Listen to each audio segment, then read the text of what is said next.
Salut les vadrouilleurs! Bonjour Barbara. Salut Valérie. Alors on a plein de petites questions pour toi à te poser.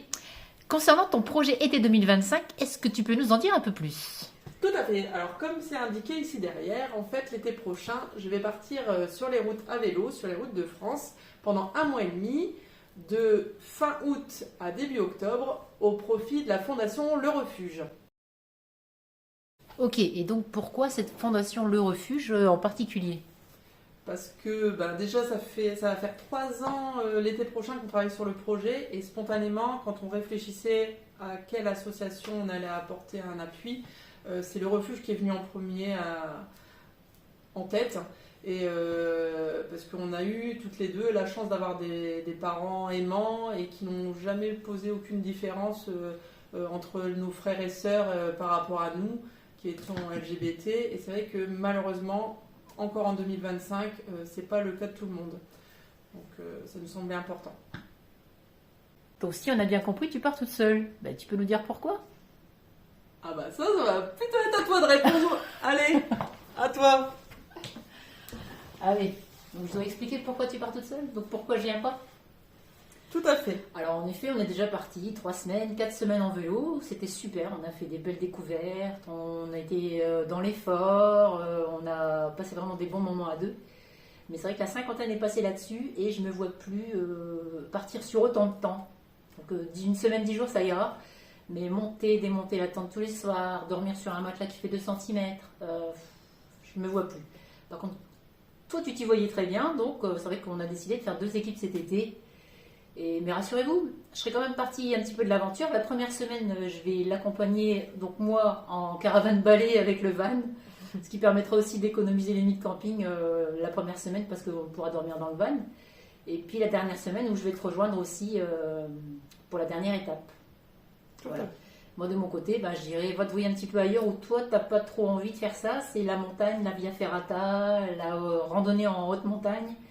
Donc je vais m'amuser un petit peu de mon côté en parallèle. Tout en suivant, je t'aurai à l'œil pour voir où tu es.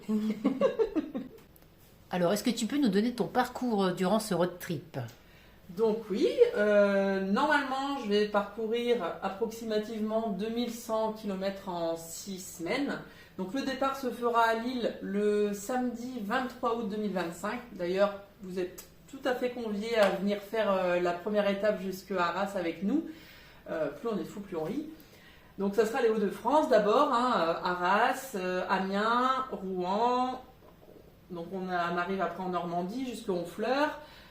Ouval me laissera. Et puis je continuerai toute seule ici. Port-en-Bessin, Mont-Saint-Michel, Saint-Malo, Dinan. Donc on redescend tout doucement en Bretagne.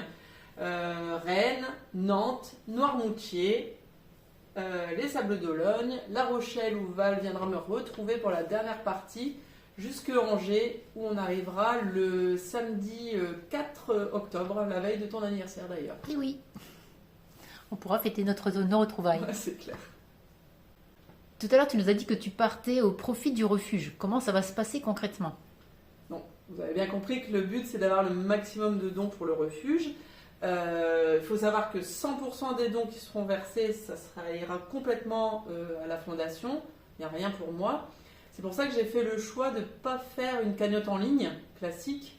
Je voulais vraiment que les personnes qui donnent, qui font un don, le fassent directement à la fondation du refuge, de façon à pouvoir défiscaliser 75% de leurs dons.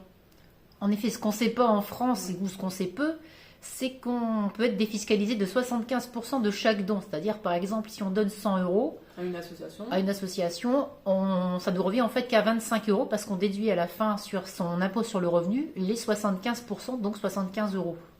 Voilà. Donc l'idée, c'est que le refuge, là, vont me faire un QR code de façon que je vous partagerai, de façon à ce que les personnes qui font un don puissent le faire directement en ligne sur le site du refuge. Parce qu'en faisant ça, elles vont recevoir une attestation pour défiscaliser sur leurs impôts. Donc si vous donnez 20 euros, ça va vous coûter au final que 5 euros et 15 euros que vous pourrez mettre sur votre attestation, déduire des impôts. Ok, donc on a bien compris que 100% des dons étaient reversés à la Fondation Le Refuge, ça c'est super. Moi, je sais que tu es à ton compte et que pendant ce temps-là, tu vas pas pouvoir travailler. Donc, si tu travailles pas de revenus, pas de salaire. Comment tu vas faire pour gérer tes dépenses? Et est-ce que tu peux aussi nous expliquer quelles seront tes dépenses? Alors, mes dépenses, ça va être forcément la nourriture, mais que je sois ici ou sur mon vélo, ça va être la même chose. Non, les grosses dépenses, ça va être le camping, parce qu'il faut savoir qu'une nuit de camping en septembre, hein, parce que je pars fin août, septembre et début octobre, parce que je veux que ça soit un peu moins cher, parce qu'en période estivale, c'est hors de prix. Donc sur la côte, en septembre, pour une tente et un vélo, c'est en moyenne une vingtaine d'euros. Donc de façon à tenir sur un mois et demi, c'est vrai que ça fait un budget assez conséquent. L'idée c'est que le refuge me fasse une carte officielle, déjà pour essayer de négocier le maximum de nuits de camping. Donc juste une douche, un coin de pelouse, sans électricité parce que je vais être autonome avec mes panneaux solaires. Donc l'idée ça serait de négocier comme ça auprès des campings directement. Et puis à côté de ça, j'ai fait des demandes de sponsors qui pour l'instant n'ont pas été positifs. J'ai pas eu de retour positif. Donc j'en attends encore certaines réponses. Mais c'est pour ça que je fais appel à vous. Si jamais vous connaissez des entreprises ou quelqu'un qui serait OK pour me sponsoriser de façon à me faire tenir sur le mois et demi. Voilà, donc n'hésitez pas à me contacter en message privé. Comme ça permettra de discuter directement. Et pour t'aider, pourquoi tu ferais pas appel à la générosité de la communauté du monde à portée de roue? Tu crois? Ouais. Ah ouais, c'est pas bête quand même. C'est vrai qu'on a rencontré des gens sympas. Tu crois qu'ils m'hébergeraient après une journée de pédalage sous un soleil de plomb où je vais arriver toute dégoulinante? Peut-être qu'ils auront pitié. Ouais, ils peuvent avoir pitié, remarque. Ou qu'ils auront envie de te rencontrer. Ouais, ça se tente. Ça se tente. Bon, bah, pourquoi pas. Ça peut être une bonne idée. On va tenter, on va vous demander. Vous voulez m'accueillir chez vous ou pas?